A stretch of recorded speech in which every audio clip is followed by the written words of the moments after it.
It's your boy Luke, back again for another NFL DFS video, this time for our Week 7 DraftKings value picks. What we're going to do is we're going to go through my 6 favorite options on the slate to help you guys save some salary on the main slate contest.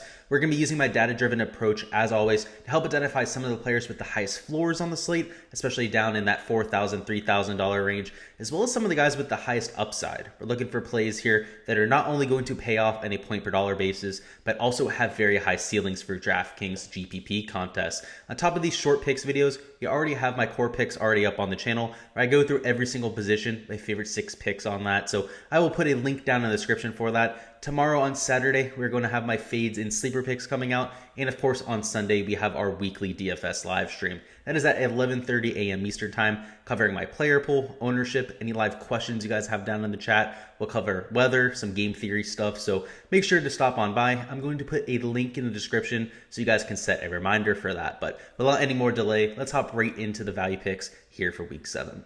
And now for our value picks, kicking it off with Rashod Bateman of the Baltimore Ravens, somebody who was just activated off IR last week, but obviously has a ton of potential, somebody who they ended up taking in the second round, and at just $3,400 is vastly underpriced for the type of role you should see. Last week, he was tied for the team high in targets with Mark Andrews, had 8 targets there, was not able to cash in for a massive performance, was still relatively productive, obviously. But this week against the Bengals, I expect that role to increase even more. He played 84% of snaps last week as well. I expect that to come closer to 90, even 95% this week. And again, he's somebody who's young. He has a ton of potential, is a deep play threat, also very good after the catch. And in a very high total game like we have between the Ravens and Bengals here, somebody I love using as either a buyback option if we are stacking up the Bengals, or even somebody I'd use in a Raven stack. He gives you plenty of flexibility, enough money to spend up for somebody like Lamar Jackson or even a Devonta Freeman.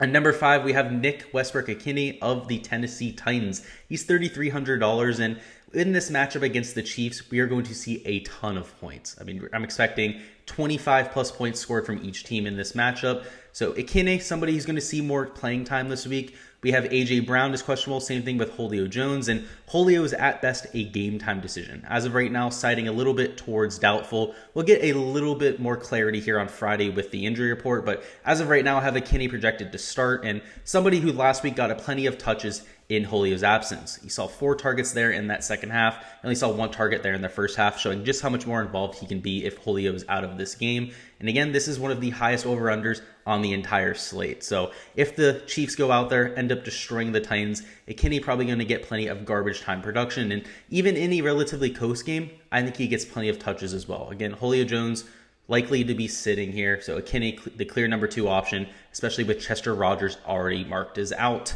At number 4, we have O.J. Howard at $3,400. So also another very cheap option and somebody who's likely going to draw the start this week with Rob Gronkowski sidelined once again. So this matchup against the Bears team isn't necessarily the best on the entire slate. I mean, the Bears have been a relatively stout defense at this point of the year, but Tom Brady loves going to his tight ends. Last week we saw O.J. Howard out-snap Cameron Brate, also get plenty more plays. He had plenty of plays set up for him. He was somebody they used out of the backfield as a pass catcher. They used him on the flats, that kind of thing. They also set up a few screens for him. So somebody who they clearly wanted to get involved in the offense. He's much better after the catch than somebody like Cameron Brate, has much better down the field threat, much better speed, and arguably a better blocker at this point of his career. So O.J. Howard clearly trending towards being the number 1 tight end on this team if Rob Gronkowski is going to be sidelined. So right now projected for 13.2 points. And yes, Cameron Brate is $3,300. I expect him to be even chalkier than O.J. Howard as well. A lot of people are looking at those stats through weeks 1 through 5. Brate was a little bit more involved, but you have to take a look at the recent trends. Howard is just getting more and more involved in this offense, and I think a lot of the setup plays that we saw last week from him are extremely telling. The fact that they were setting up screens for him, they were getting him out in the flat, very good matchups against some slower linebackers, that kind of thing. That's clearly something that they've been working on. And anytime you see a team trying to work somebody into the game plan, you can usually expect that to continue into the future. So I really like O.J. Howard right there at lower ownership and also with a much higher ceiling than somebody like Cameron Brate.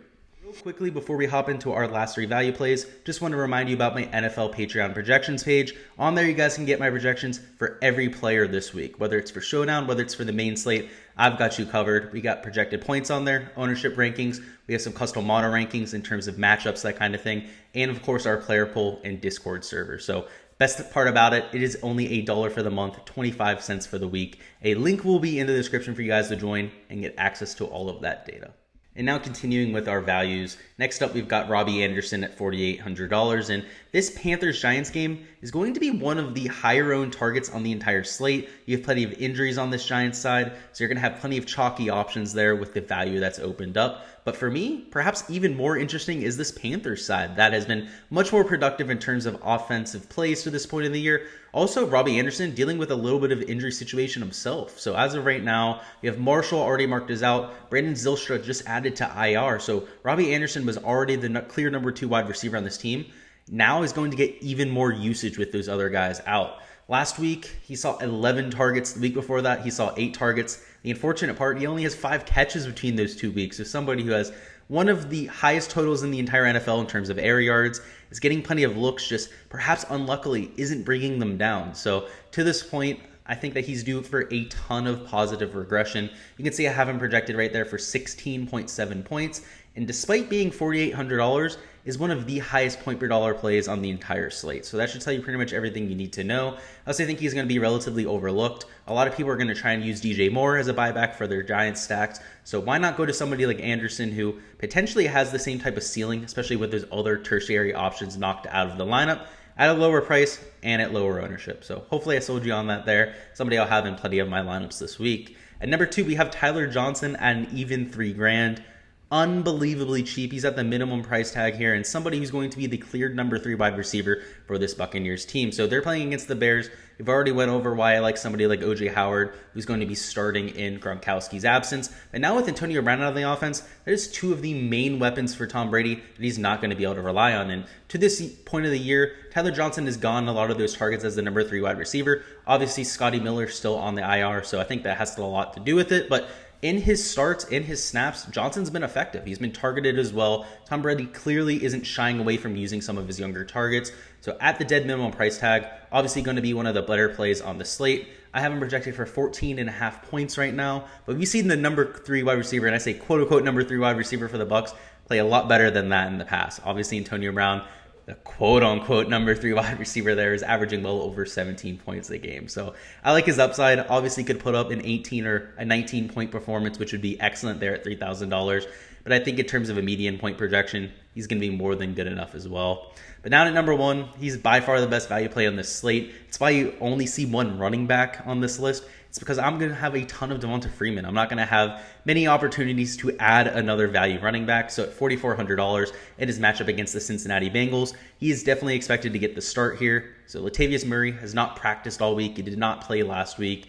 And Freeman has been excellent. Somebody who, after Latavius Murray ended up going down in that game last week and was not able to finish that, Freeman was very productive. Obviously ended up scoring a touchdown, was getting plenty of looks out of the backfield as a wide receiver, and has a well-rounded game that they're looking for. Obviously somebody who can be a bit of a 3-down back for them.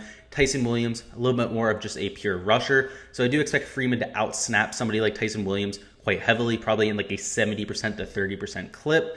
And again, it has been very effective, has shown a lot of that burst that we saw from him in the past. And Freeman was one of those guys that just has a knack for the end zone, somebody who scores a ton of touchdowns, especially on a per touch basis.